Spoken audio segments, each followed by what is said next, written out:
And yeah, so let's talk about a little bit more about protein synthesis here. And so obviously both growth hormone, testosterone are heavily involved in protein synthesis. We talked about those two mechanisms already that testosterone uses specifically. One, activating those satellite cells, and then two would be that it's a direct transcription factor, right? It goes in and starts that, okay? But then we kind of have some other mechanisms here that are related to protein synthesis activation, okay? And they involve this guy here, this thing called mTOR. Okay, so mTOR, you don't have to remember the name, the full name to spell that out. I just put it there in case you're curious. But this is kind of one of these molecular regulators that have been discovered inside of muscle cells that are, it looks like that you have to have mTOR activated in order to create protein synthesis inside of the skeletal muscle, which obviously when we're talking about hypertrophy, this is key, right? That's what hypertrophy is. It's muscle cells growing. The only way muscle cell can grow is if we're building new protein inside of that muscle cell and adding size, right? And so it looks like there's kind of three primary ways to activate mTOR, and those are shown in this image here, okay? So one of the mechanisms is actually via insulin. Okay, I'll just uncover that so you can see it. So insulin is a direct activator of mTOR. Okay, resistance exercise itself stimulates this. Okay, so we can see that here. Okay, and then certain amino acids are also kind of direct stimulators of mTOR activation too. And most importantly is leucine. Okay, so it tends to be that leucine can directly activate mTOR. I think we can see that here. Okay, and so mTOR is this, yeah, again, this thing that pretty much needs to be turned on in order to start the transcription process, which is how we get messenger RNA, right? Which then is going to lead to protein synthesis of all those different proteins inside the skeletal muscle that we need to build muscle. Okay, and so the insulin one is that there's kind of been some conflicting research about this over the years, but typically when you have a protein supplementation of some sort, most of the time that has some sugar in it too, right? Any protein shake you have is going to have some sugar in it, right? First of all, because you would never drink it if it didn't have sugar in it, right? It would just taste not good at all. But there is kind of this idea that we need to have a little bit of a spike in insulin too, to fully activate our protein synthesis. And so that's partially related to this, we thought. But since that kind of some of those early ideas, there's been later research that's shown that maybe it's not necessary to actually take in carbohydrates with the protein to activate this fully. So we're not really sure exactly. It doesn't look like you have to have the sugar in there with the protein to activate this, but in some way insulin is still involved in this process. And we don't fully know exactly how that works. But again, insulin is an anabolic hormone for sure. And then this is kind of showing that it is anabolic in this way too. So, okay. Any questions on those three mechanisms? Yeah, and then the thing I didn't mention, but it's written there, is that there's a lot of leucine in whey, and that's why you see whey being one of the main proteins. It's kind of advertised. So that is, as well as the fact that it's also digested easily. Those kind of two main reasons why whey protein is, known to be one of the better ones.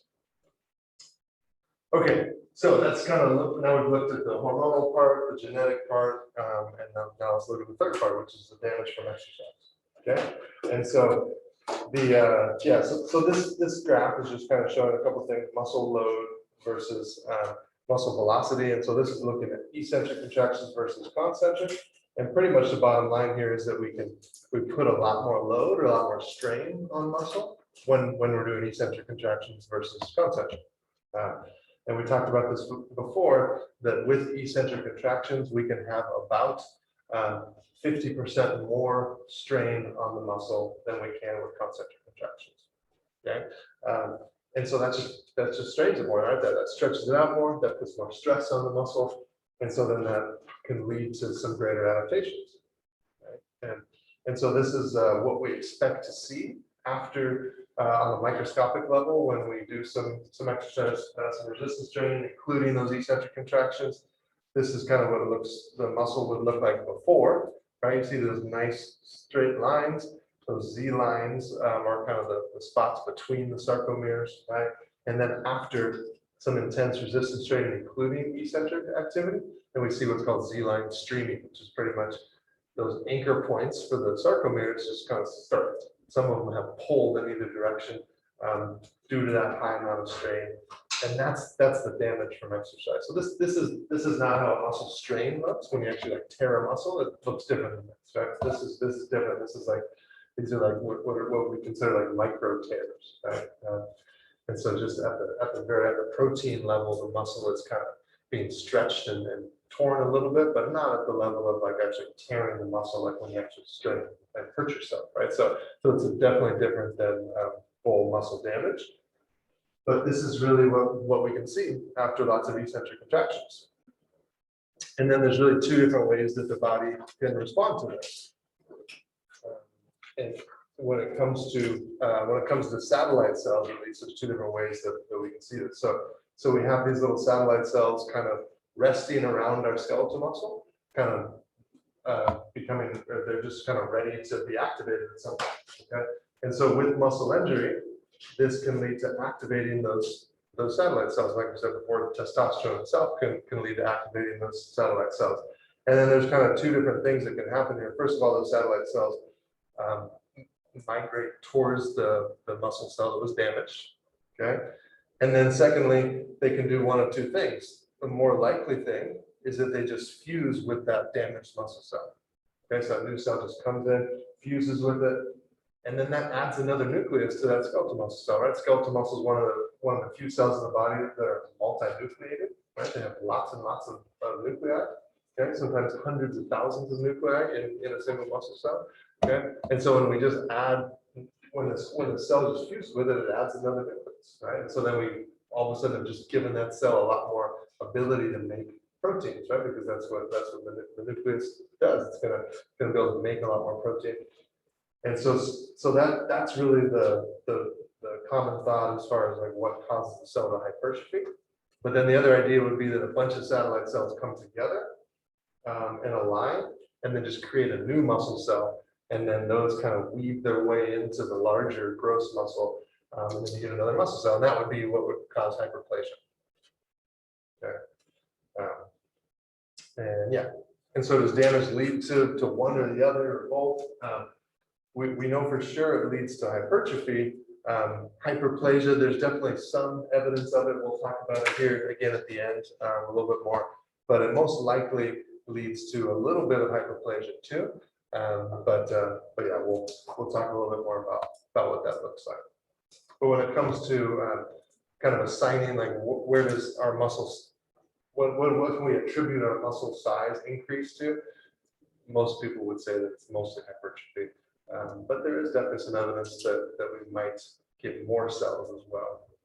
So we'll talk a little bit more about that at the end. Okay. All right, and so this is just kind of, there's been a lot of research that looks at skeletal muscle damage and what we see with that. So with the creatine kinase is just a marker of muscle damage, because when you damage muscle, some of the membranes will actually break as well. It spills some of the contents out, and we have lots of creatine inside the muscle cells. And creatine kinase is that enzyme that helps us with that creatine phosphate system, right? And so when we see a spike in the level of that in the blood, then we know that there was some muscle cell damage, right? And so when we look at during an exercise, so this is pre-exercise, post-exercise, and then up to 2 days after exercise, we see this spike in creatine kinase levels, right? And so that's showing that damage happened for sure to skeletal muscle cells, and that's linked directly with the amount of soreness in muscle too, right? And so this kind of gets back to the old idea that it used to be thought that like lactate levels or things like that would be what's causing delayed onset muscle soreness. But we've kind of already talked about that it's not that, right? It's more this damage that occurs to muscle, and then really the immune system coming in and causing some inflammation, and that's really what causes the soreness. Okay, so kind of these steps involved here is we get damage via eccentric contractions.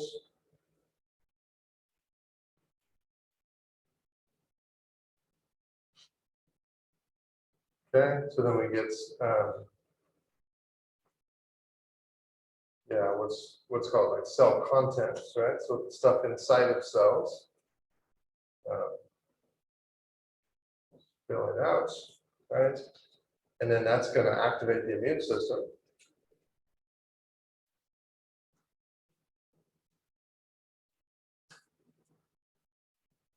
So that's really one of the main stimulators of the immune system with an injury is the stuff that comes out of the cells when we damage the cells. Okay, so we activate the immune system, and then we get inflammation. Okay, and then that inflammation leads to pain.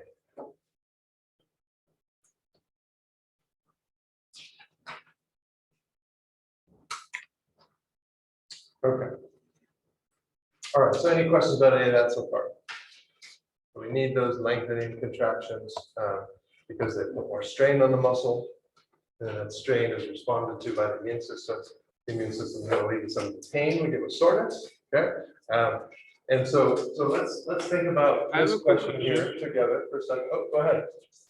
So we were talking about soreness in the last slide. Yeah. Does that mean that like since like when you work out more often, the pain is less? Does it mean that like you're not straining the muscles as hard? Yeah, good point. So there is kind of always the you know, like let's say you haven't lifted for like a year, and then you go in and do a hard workout. Yeah, that level of soreness that you get over the next couple of days from there most likely isn't replicated again after that, right? Even though you might get a little bit sore, if you keep that training up, you might get a little bit sore each bout of exercise, but never quite that sore. Is that kind of what you're getting at, David? Yeah.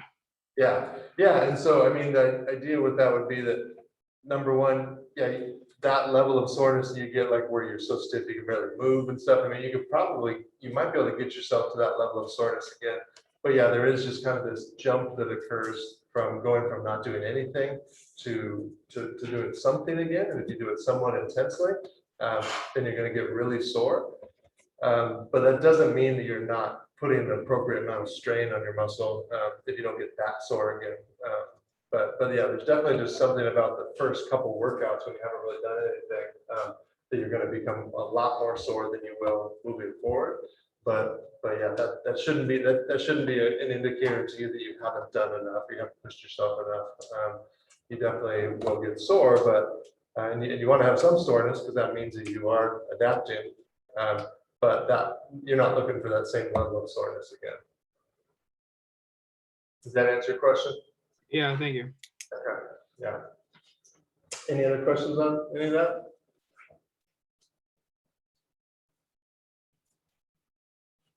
Okay, so what I'd like to do is kind of walk through an example here, and you guys can kind of do this if you're in class with the people here that are sitting next to you, maybe just the person next to you at your table. And we're going to kind of think about this question here. When we think about doing a lift, which one should we really focus on? Should we try to put more weight on the bar, or should we try to make sure we go full range of motion, right? That's kind of what this question is asking. Like, what's the more important factor for hypertrophy? Is it that we take ourselves all the way through the full range of motion, or we have a longer length of contraction, or we could put more weight on and not use the full range of motion, right? And then the question is kind of, yeah, what would be better for hypertrophy? Okay, so I want us to think about that, but kind of in terms of that, I want you to think about these questions too. Okay, so picture somebody or yourself doing dips. Okay, like this lady is here, so she's doing dips, and she's got pretty good form there. She's going pretty far down, right? There's definitely easier ways to do dips than that. You don't necessarily, not everybody goes down that far when they do dips, right? But she's going down pretty deeply, which is good. So if you've done dips somewhat recently, then you'll have an easier time answering this question, these questions. But here's what I'd like you guys to talk about. So which muscle burns the most? And really, let's think about these two, right? So think about the triceps and the pec major, right? Those are kind of two larger muscle groups that we're working with dips. Okay. And so think about these questions. So which muscle burns the most? Which one is stretched the most? But then which one would end up becoming kind of most sore from this? Okay. So yeah, I'm going to send you guys on Zoom to some breakout rooms. just so you got somebody to talk to. And then you guys here in class, you turn to the person next to you, think about this question, think about these questions, then we'll come back together and talk about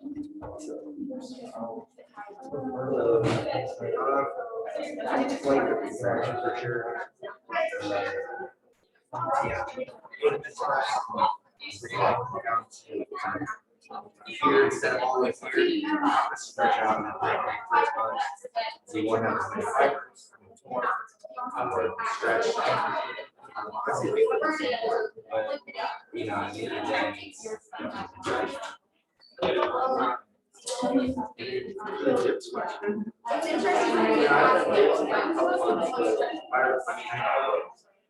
I was doing yes.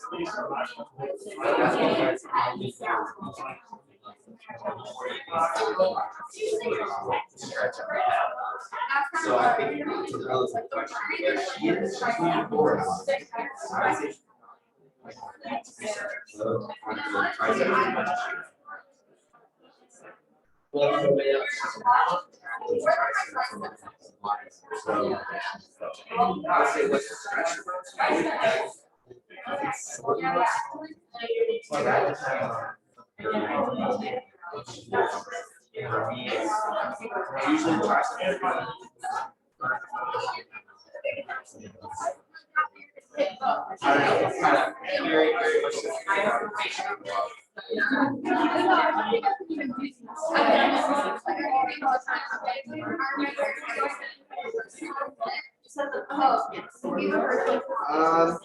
they get stretched the most. I would say like the end of the day.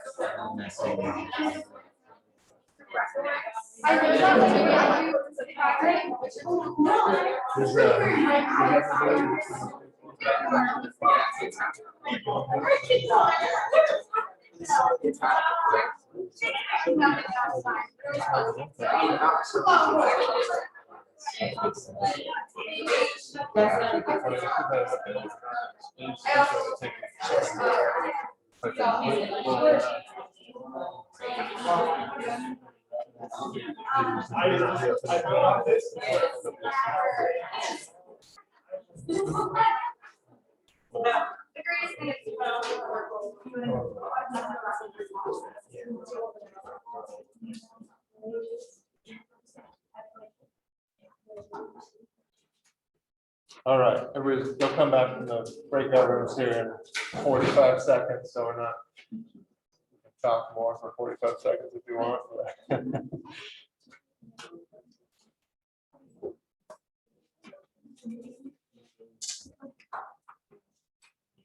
Okay, good. Looks like everybody's back there. Okay, so let's do it this way. If so, let's just answer this question first here. Okay, so let's say on the for you guys on Zoom on the chat, why don't you just put in A or B? Don't hit enter yet. And then for you guys in the classroom here, just hold up a 1 on your finger if you think it's A, and hold up 2 if you think it's B. Okay. Go ahead, you guys can hold it up. Go ahead on Zoom. Go ahead and hit enter A or B here. Okay. Yeah, pretty much everybody. Everybody in class is saying B. We have a little bit of a mix on the Zoom, on the Zoomies. Okay, but still majority B. So we're probably about 25% A, 75% B. Okay. Yeah, so I would agree with you guys here that B is probably the more important component of this. Okay, it's kind of like, you know, doing bench press. Yeah, like I could put on a lot more weight if I just go down like this, right? Just go down a tiny bit, right? Versus like coming all the way down. Or it's probably also the reason why, like, if you've done bench press like with dumbbells, like, you know, you go a lot further. A lot of times, maybe you'll get more sore from doing that versus just doing it with the bar, right? Because you just can't go down as far with the bar, right? Make that dumbbells, you can go down a lot further. That's definitely a length situation more than just a weight situation, and you definitely can't do as much with the dumbbells, right? You can't do as much weight, but you might actually get more sore from it, right? So that's kind of one example. That reminds me of, I took the slide out. I used to always tell the story in class, but I'll tell it again. Anyways, I used to have a slide that would remind me to tell you the story. But I worked for the Chargers for a couple of years after after college, and one of their defensive linemen at that point, Jamal Williams. If any of you guys are all Charger fans and you remember him, but yeah, he was a nose tackle, and I think he was like 6'3", so like exactly my height, but he was like 360 or something. You know? Exactly my height, just like another person in weight. But the Chargers had up to 200-pound dumbbells in their weight room. And so he could just walk up. He was the only guy on the team that could do it, but he could walk up, grab a 200-pounder in each hand, and just bust out like 10 reps, 200 pounds in each hand. It's just like, oh my God, there's no way I could even do one. I was just always so impressed with that. But yeah, nobody else on the team could do that. But he was, yeah, just a beast. But anyways, that was a side note for sure. But yeah, let's talk about this one. What do you guys think? So how many people would say that, yeah, let's do the same thing here, A or B. You guys on the chat, as far for that first question there, which one burns the most? You guys on the chat do A or B. You guys in class, 1 or 2 for this. Go ahead. Okay, well, I thought we might get more of a mix here, but we're getting most people saying 1. I think there was a 2, but then I think they switched when they saw 1. I don't know which one. How about you guys? The chat. Okay. Yes. Okay. So almost everybody's saying A now. Is there anybody that adamantly disagrees with this? Well, first of all, maybe is there anybody who does dips all the time and they feel like they're a dip expert and they can answer this question? Anybody? No? No dip experts? Yeah. There is. She's humble. She's humbled up to this. Okay. All right. So most people are saying, hey, which muscle? Yeah. Burns the most saying triceps. I would agree with that as far as the physiology goes here. If you think about these two muscles, the triceps are a much smaller muscle. Even if you add all 3 of them together, they're still going to be smaller in like girth than the pectoralis major, right? So they may be more of kind of the weak link in terms of we're putting that muscle to a larger degree of its maximal capacity when we're doing dips than we are putting the pecs at its maximal capacity. So it might mean that we're kind of maybe producing more lactate, more hydrogen ions. So, and that's really what causes that burning during the activity, would be kind of the fact that we're pushing the muscle to its max. Okay, so yeah, more burn, weaker muscle for sure. Okay, but then which one stretched out the most? Let's do the same thing. A or B on the chat. You guys in here, 1 or 2? Okay, don't go switching on me again when you see everybody else. Okay. Yeah, I think we had a couple switches already. Okay. Go in the chat, guys. A or B? Okay. Yeah, so I've never had it come out so perfectly how I wanted to, but there's usually a lot more debate about this, but you guys have it exactly how I would have said it. Yeah, the pecs, well, maybe we'll wait for this last one. That's usually where the debate is, actually. So yeah, the pecs are stretched out more, partially, right, because the triceps, first of all, you're not going to get all the way down to like full flexion, right? When you do this, that's just not really possible in terms of the mechanics. And then secondly, we got the long head of the triceps that you got to go into shoulder flexion to stretch it, right? But we're going into shoulder extension instead, right? So that's the opposite there. But the pecs, we're stretching out quite a way, try going way back like this. So that one's more stretched. Okay, so then let's do this one more time. A or B here, which one gets more sore? We're talking about like delayed onset muscle soreness. You guys on the chat, same thing, A or B? Go ahead, send it in. Hold them high in class here. Okay, we got a little, we got one couple dissenters back there in the corner. Like Adam might be a dip. Are you a dip expert, Adam? No? Okay. Okay, so most people are saying B, at least in the classroom. Did you? Oh wow, but did you guys vote already on the chat? Yeah. You did, yeah? Okay, so everybody's saying A on the chat. All right, yeah, here's where the debate comes in. Okay. All right, so you guys in the back were saying more the triceps. So, yeah, that's just been your experience, or yeah, okay, yeah. And how about anybody on the chat want to speak into that more? Is that just your own personal experience? But everybody was saying A pretty much. Your triceps get more sore. Anybody want to unmute yourselves there? I mean, I literally say the dips are just a straight tricep burner. tries to have burn. Yeah, like your triceps will be mad sore like by your third set in. Yeah, totally. Yeah, but that also, does that also translate to those are the ones that are more sore, like 2 days after you did Oh, I see what okay, I get what you're saying. it? Yeah, yeah, so, I mean, but yeah, obviously, it's not gonna be the same for everybody, this is just kind of an example of this, so yeah, so if we kind of take this logic down a little bit further, that the one that, if we go back to the initial question was what's more important, what the weight lifted or length of contraction, as far as like percentage of total strain or percentage of total weight that a muscle could lift. We're probably pushing our triceps to a greater degree of that, so that would kind of be the weight lifted one, right? But we're stretching out our pecs more, so that would kind of be the length of contraction part of this. And so my guess would be that if you've never done dips before and you do a few good sets of dips, my guess would be that your pecs might end up being the ones that are more sore a couple days later. Might not always be the case, you know, obviously it can be different depending on how you do it and just your own body. But yeah, and that would be because they're stretched out more than the triceps. But again, this is just an example, just a way to kind of think through this. But the bottom line is it's definitely important to go to full range of motion when you're doing resistance training, because you're going to get a lot more of that strain eccentrically when you do that, which is going to lead to more muscle damage, which is going to lead to more adaptation, which is going to lead to more hypertrophy. Okay? So that full range of motion is always very important. Okay. Any questions about that? Okay. All right, how we go? Yeah, okay. All right, so why is it so important, right? Why is percent strain the primary factor for muscle damage? And yeah, I know strain seems like a weird word there, but yeah, this is really looking at length of muscle.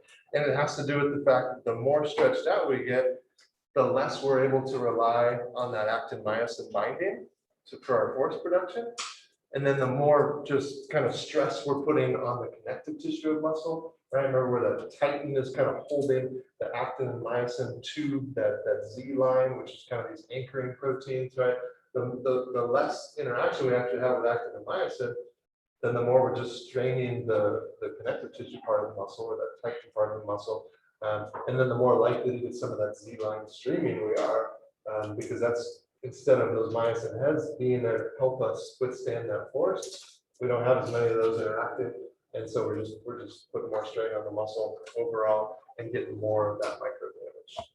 So it has to do kind of with this relationship versus this. We can get a lot. Yeah, we use the myosin heads and the actin interaction a lot more in that mid-range situation, so we can get more force out of that. Right, we can use our contractile part of our muscle more, whereas out here we can't. We're straining the muscle by actually straining the connective tissue, which will stimulate the immune system to come in and repair that, and that's really what we're trying to do. Okay, any questions about any of that or comments?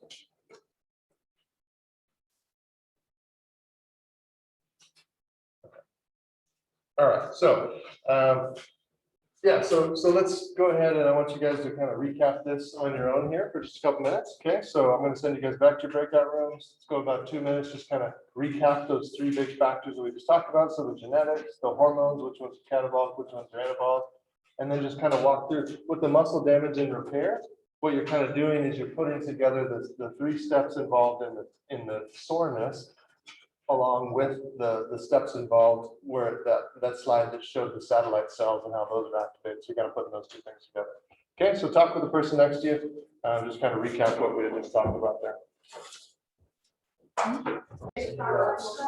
All right, guys, let's come back together.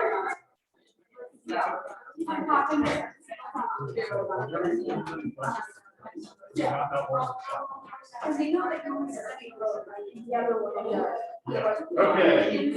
so first one here, somebody here in class, what's the name of that gene again?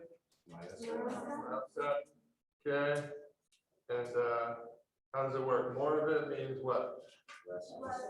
Yeah, less muscle, so it's a negative growth factor.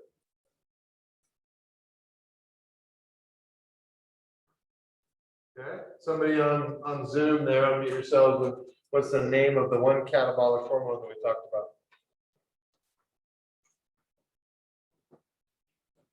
Cortisol. Okay, thanks, Sophie. Cortisol. So we want to see a little bit of a cortisol spike during the exercise, which you're going to, and then maybe just for a little bit afterwards. But we want to see that reverse pretty quickly. And that's what I talked about in the recorded video with overtraining. Is the cortisol levels stay high when you're overtraining, right? They don't go back down. It looks like you're in the acute phase always. Okay, so then the anabolic ones, we got testosterone, males, maybe estrogen in females. We definitely have a spike in testosterone receptors in females, okay? And then growth hormone, right? Yeah. Okay, and then this one with muscle damage and repair, there's different ways to come up with the steps, but I just have in my little notes there on the side, the way that I came up with these 5 steps there, but we're gonna get some damage. Sorry, it's bad damage. Eccentric contractions. Okay, so we're gonna get cell contents. Stimulate immune system. Okay, we're gonna get chemotaxis of the satellite cells.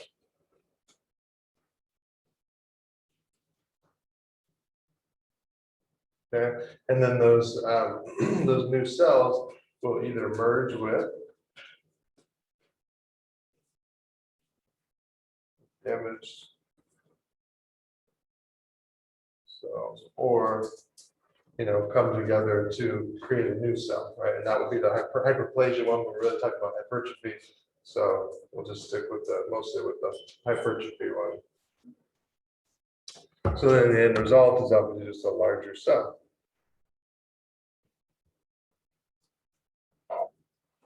Okay, you guys read that? Any questions?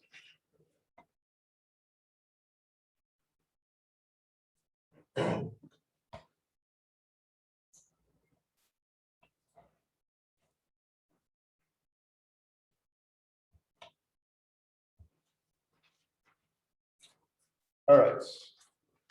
Any questions on any of the hypertrophy stuff before we move on? Okay. All right, so the other side of things would be atrophy. As you guys all know, that would mean muscle cells getting smaller, right, or losing muscle tissue. Our body is incredibly efficient, right, and so much so that it's problematic, right? If we get to, for some reason, that we don't get to a situation where for some reason we're not using our muscles, then our muscles start going away pretty quickly, right? Immobilization is kind of an extreme example of this, right? We put a cast on. Protein synthesis starts decreasing within 6 hours of immobilization. Right? That's like, wow, it's not giving you much time to kind of recover, right? And so this is why we don't really cast as many things as we used to, right? Almost every injury used to be casted or immobilized, but it's like your body just starts reversing its protein synthesis rate so fast. That doesn't mean that you're necessarily breaking down muscle yet within 6 hours, but instead of protein synthesis moving forward, like you're building more muscle, it starts slowing down within 6 hours, right? The first week of immobilization, you could expect about a 3 to 4% decrease in strength per day. And you guys all know this, that most of you have probably had some broken bone or something in your life, and you get that cast off and there's nothing left to your arm, right? Just so much smaller compared to the other one, right? It's just tiny, right? It's amazing how that works. But that's obviously different than just stopping training or mobilization is much more extreme. And there's a lot of questions around this and a lot of research around this, like kind of how do we maintain some strength gains in the off season, in a time where we want to take a break, like how do we do that, right? And so it kind of goes back to that that fit principle. When we think about maintenance programs, would be maybe we're used to training 5 days a week for a certain amount, an hour a day, 5 days a week at a certain level of intensity. When we want to do a maintenance program, maybe we can do all those same things, except just do it 1 day a week, right? So we have the same intensity, the same time during exercise, but our frequency goes down to 1 day a week, and we can do that for maybe 2 weeks and still hold on to most of our strength gains, right? Or maybe it's just the intensity that's kind of burning us out, so we go way lower intensity, but we maintain our frequency and time, right? And so that's kind of the way to start to think about these things a little bit. There's definitely no easy answer for any of this, like this is what you've got to do when you want to take 2 weeks off or whatever, but it's kind of, it needs to be some kind of a combination of where we're decreasing a couple of those parts of the fit principle and maintaining 1 or 2, so we can keep some stimulus, so we don't lose everything with gain, but we have some time to recover and kind of and relax a little bit. And that's, so yeah, maintenance programs are tricky to prescribe for sure, but there's definitely lots of evidence to show that if we maintain some aspect of the fit principle, and we can maintain strength gains for a good few weeks to a month. But after 4 to 6 weeks, if we decrease a couple of those major components of the fit principle, then we're going to start losing strength no matter what. But we can kind of probably do something for 2 to 4 weeks before it starts really dropping. So, any questions on that?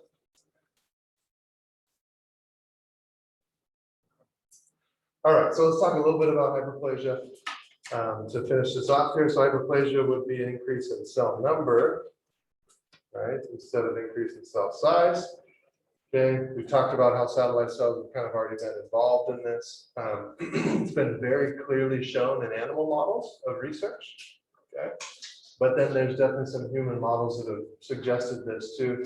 And some researchers would say it's very clear in human models that it does happen some, but maybe not to a huge extent. Okay, so just to give you a little snapshot into what some of these animal models look like. This is kind of one of the classic studies with cats, and they made these cats work out like crazy. This was an intense workout, and pretty much they set this thing up to where that cat had to push this thing down a certain number of times in order for the food to come out, right? That's always the key with animals, with this kind of stuff. Is whether you have to do something, the reward has to be food typically, and so. But they just made this harder and harder and harder. They increased the weight as well as the frequency and the amount of times they did this throughout the day. And then they would have a control group as well. But so you get animals with the same genetic makeup, right? And then you have a control group that you can use as the non-exercise group, and then this exercise group. And then the way that the real gold standard way to do this is actually just kill the animal at the end and actually get into that muscle and count every single muscle cell inside of that muscle. That's really the only way to do this accurately. And that's why a lot of this animal research isn't really done anymore, especially with larger animals like this, but there's still plenty of research done with dogs and cats, and it's really, really sad. But mice and rats are really common, but even larger animals like this is still done in a lot of places. But yeah, so pretty much with this study, they saw very clear evidence of hyperplasia. And with this very intense training, and so that was one example. This other one that was done with birds was really not a kind research model at all, but with stretching of muscle, it's been shown to cause hyperplasia as well. And so this one with birds, they literally hung like a weight from their wing for a certain amount of time, like per day, and then counted the muscle cells, and they saw that there was definitely. Actually, those muscle cells kind of split and become multiple muscle cells. So that was another model that they'd seen. So the problem in humans is we can't do research where you take the whole muscle out and count every muscle cell, right? And so this research is done literally by you take a muscle biopsy, and then even with that you have to count every muscle cell underneath the microscope. So literally you're underneath the microscope, picking out muscle cells and putting them to the side and counting them. That's how this research was done. But then even with that, then you're extrapolating that number out over the whole size of the muscle, right? And so, the inaccuracies of that are just a lot, right? It's very inaccurate research. And so we don't really know exactly in humans, but we do know things like people who are elite weight training type people tend to have many more muscle cells than people who aren't, right? So question is, did they get into weight training because they had a lot of muscle cells, or did they get a lot of muscle cells because they got into weight training, right? We don't know, but that's kind of cross-sectional instead of an interventional type research. But there's been enough studies now that it looks like even with the training intervention, there is some small increase in muscle cell number. So I think most people would say that some hyperplasia does occur. But again, probably the bulk of the gain in strength is driven by muscle cell size increase and not so much by muscle cell number increase. So yeah, so that's kind of, any questions on the hyperplasia part?